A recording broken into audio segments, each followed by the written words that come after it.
Hey guys, আসসালামু আলাইকুম। Oppo তাদের এন্টি বাজেটের ফোন হিসেবে অপ্পোর আরেকটি ফোন A17k এটা অফিসিয়ালি লঞ্চ করে দিল বাংলাদেশ মার্কেটে। এই ফোনটার রেট রাখা হচ্ছে মাত্র 12,990 টাকা, যেটা একটি ভেরিয়েন্টে আপনি পেয়ে যাবেন 3GB র্যাম এবং 64GB রোম। সো অসাধারণ স্পেসিফিকেশান দিয়ে মাত্র 12,000 টাকার মধ্যে এই ফোনটা কতটুকু ভ্যালু ফর মানি প্রোভাইড করছে আমাদের জন্য। অপোর এ সিরিজের ফোনগুলো যথেষ্ট ভালো এবং গুড ডিজাইন করে রাখা হয়, সো এটাও তার ব্যতিক্রম নয়, যথেষ্ট সুন্দর ছিল এই বাজেট পয়েন্টের মধ্যে। কিন্তু এই ফোনটার ডিজাইনের আলাদা রয়েছে কিছু গুরুত্বপূর্ণ রহস্য। সো অবশ্যই রহস্যটা আজকে আমরা ভিডিওটিতে সম্পূর্ণ দেখলে আপনারা জানতে পারবেন। সো বরাবর মতোই আমি আছি পারভেজ হাসান, আর আপনারা দেখছেন আপনাদের পছন্দের চ্যানেল PhZoNe।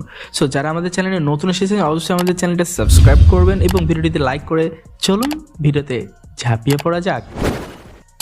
তো শুরুতেই ফোনটার ডিজাইন নিয়ে যদি কথা বলতে যাই তাহলে অসাধারণ ডিজাইন দিয়েছে ফোনটার, এটা মানতেই হবে।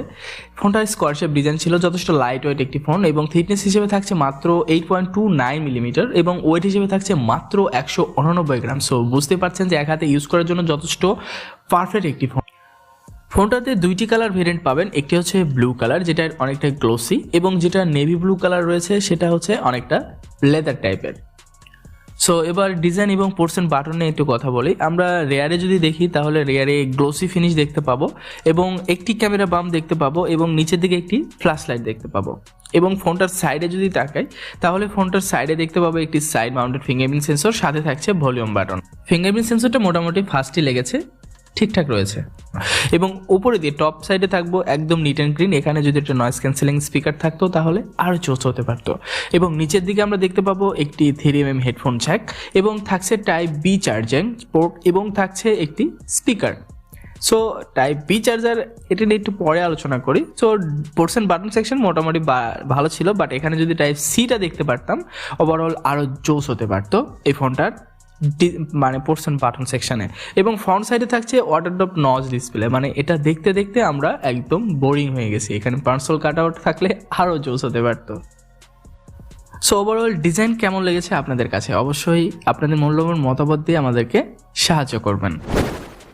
ডিসপ্লে নিয়ে কথা বলতে গেলে 6.56 ইঞ্চি একটি HD+ রেজুলেশনের ডিসপ্লে প্রোভাইড করেছে অপ্পো এবং এই ফোনটার রেজুলেশন হিসেবে থাকছে 720x1616 পিক্সেল এবং ফোনটার PPI ডেন্সিটি হিসেবে থাকছে 269 PPI ডেন্সিটি এবং ফোনটার প্রোটেকশন হিসেবে থাকছে পান্ডা গ্লাসের প্রোটেকশন এবং ফোনটাতে পিক ব্রাইটনেস পাচ্ছেন 600 নিট পিক ব্রাইটনেস। সো বুঝতে পারছেন যে ডে লাইটে আপনি মোটামুটি ভালো একটা ভিজিবিলিটি পাবেন ফোনটার ডিসপ্লে টাইপ থেকে।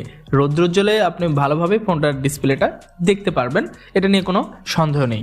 সো ফোনটার ডিসপ্লের কালার কোয়ালিটি যথেষ্ট ভালো ছিল এবং 16 মিলিয়ন কালারযুক্ত ডিসপ্লে ছিল। মোটামুটি এই বাজেটের মধ্যে মানিয়ে নেওয়ার মধ্যে ডিসপ্লে নিয়ে তেমন কোনো কমপ্লেন আমার নেই। সো আপনাদের কাছে কেমন লেগেছে বিস্তারিত আমাদের কমেন্ট বক্সে কমেন্ট করে জানিয়ে দিবেন। সো ফোনটার আকর্ষণীয় যে দিকটা সেটা হচ্ছে এর পারফরমেন্স। সো পারফরমেন্স ছাড়া কোনো ফোনই মানে স্বয়ংসম্পূর্ণ নয়। সো পারফরমেন্স নিয়ে যদি কথা বলি তাহলে এই ফোনটাতে আপনারা অ্যান্ড্রয়েড 12 ভার্সন পাবেন আউট অফ দ্য বক্স এবং এটাতে যে কালার ওয়াইজ ভার্সন আছে 12.1। সো কালার ওয়াইজ ভার্সনটা যথেষ্ট অপটোমাইজ, সো এটা নিয়ে কোনো সন্দেহ নেই, যথেষ্ট ভালো ছিল এবং বাগস আপনারা দেখতে পাবেন না। সো মোটামুটি বাজেটের মধ্যে নিট অ্যান্ড ক্লিন একটা UI এবং ফোনটাতে আপনারা প্রসেসর হিসেবে থাকছে মিডিয়াটেকের G35 প্রসেসর, যেটা নেট ক্লক স্পিড হিসেবে থাকছে 2.35 গিগাহার্জের অক্টাকোর প্রসেসর। সো এই প্রসেসর বরাবরই অপ্পো, ভিভো, স্যামসাং এবং শাওমি তারা কিন্তু বরাবরই যে এন্টি বাজেট ফোনগুলো সেগুলো সবগুলো ফোনেই কিন্তু এই প্রসেসরটা ইউজ করে আসছে, আমরা বরাবরই দেখে আসছি। সো এই ফোনের পারফরমেন্স নিয়ে তেমন কোনো আলোচনা করছি না, কেননা এটা সবাই জানি যে এই ফোনের পারফরমেন্স কেমন হবে।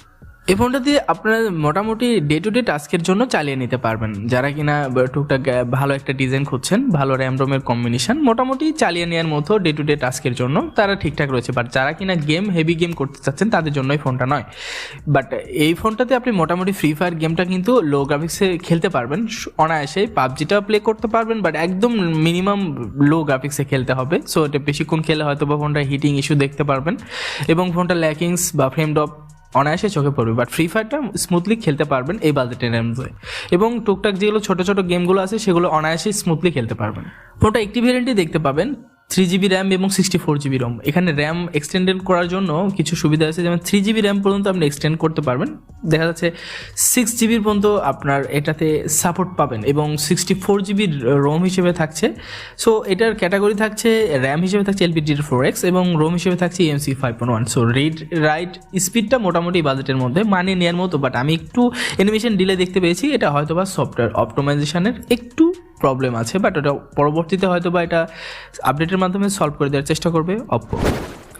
ফোনটার ক্যামেরা টাইপ নিয়ে কথা বলতে গেলে রেয়ারে আমরা পেয়ে যাব একটি ক্যামেরা যেটার মেগাপিক্সেল 8 এবং অ্যাপারচার 2.0, এবং ফ্রন্টে পেয়ে যাব 5 মেগাপিক্সেলের একটি ক্যামেরা যেটার অ্যাপারচার 2.2। সো বুঝতে পারছেন যে ক্যামেরা নিয়ে যারা কিন্তু একটু সিরিয়াস থাকেন, অপ্পোর বেসিক্যালি যারা কাস্টমার রয়েছেন তারা কিন্তু বেসিক্যালি আপনারা ক্যামেরা নিয়েই বেশি সিরিয়াস থাকেন। সো সেই ক্ষেত্রে কিন্তু ক্যামেরাটা যথেষ্ট হতাশ করেছে। সো 8 মেগাপিক্সেল ক্যামেরা যথেষ্ট বেমানান এই প্রাইস পয়েন্টের মধ্যে। 13,000 টাকার মধ্যে অন্যান্য ব্র্যান্ড আমরা দেখে আসছি 50 মেগাপিক্সেল ক্যামেরা প্রোভাইড করেছে, এবং এখানে মিনিমাম 13 মেগাপিক্সেল ক্যামেরা প্রোভাইড করলে আর জোস হতে পারতো, মানে এই বাজেট মধ্যে একটু ঠিকঠাক থাকতো, বাট 8 মেগাপিক্সেল একদম বেমানান। এবং ফোনটার ফ্রন্ট সাইডে থাকছে 5 মেগাপিক্সেল ক্যামেরা। এই বাজেটের মধ্যে সবাই কিন্তু 8 মেগাপিক্সেল ক্যামেরা প্রোভাইড করে আসছে। সো এই ক্ষেত্রে 8 মেগাপিক্সেল ক্যামেরাটা এক্সাইটেড ছিল, সো এক্ষেত্রে 5 মেগাপিক্সেল দিয়ে মানে একটু হতাশ করেছে। বাট ক্যামেরার যদি কথা বলি তাহলে এখানে কিন্তু মোটামুটি মানিয়ে নেওয়ার মতো পিকচার কোয়ালিটি আপনারা পাবেন। এবং ক্যামেরার ফিচারের দিক থেকে থাকছে ফ্রন্টে আপনারা যে প্রোটেক্ট মোডটা ইউজ করতে পারবেন, বাট রেয়ারে যে 8 মেগাপিক্সেল ক্যামেরা এটাতে কিন্তু প্রোটেক্ট মোড ইউজ করতে পারছেন না। তো এক্ষেত্রে একটু হতাশ হয়েছি। বা ফ্রন্ট বা রেয়ারও যদি প্রোটেক্ট থাকতো তাহলে ওভারঅল 8 মেগাপিক্সেল ক্যামেরা দিয়ে ভালো একটা পিকচার তোলা যেত।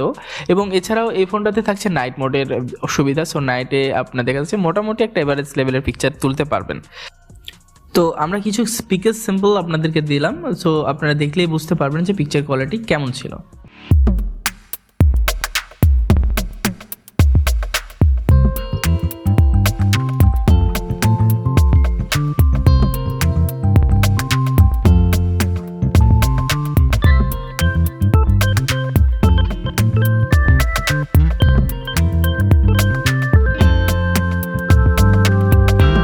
ব্যাটারি সেকশনে থাকছে 5000 mAh ব্যাটারি, এবং এটা চার্জ করতে মাত্র 10 ওয়াটের চার্জার প্রোভাইড করা হচ্ছে ইন দ্য বক্স, এবং ফোনটাতে থাকছে type B charging port. So অনেকটাই স্লোলি চার্জ হবে এই ফোনটার।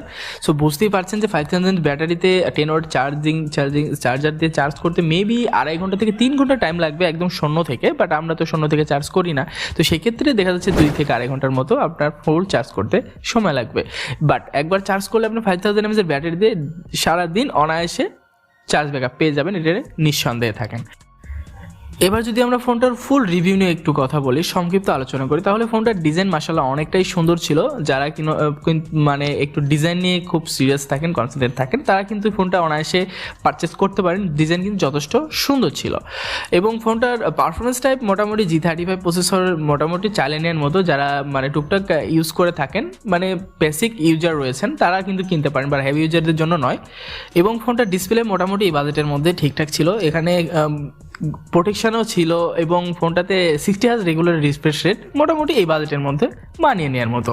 সবচেয়ে আকর্ষণীয় বিষয় এটাতে থাকছে 3GB র্যাম এবং 64GB রোম। এই বাজেটের মধ্যে অনেক ফোনই কিন্তু এটা প্রোভাইড করছে না ব্র্যান্ডের মধ্যে দেখলে, বাট এখানে কিন্তু এটা প্লাস পয়েন্ট।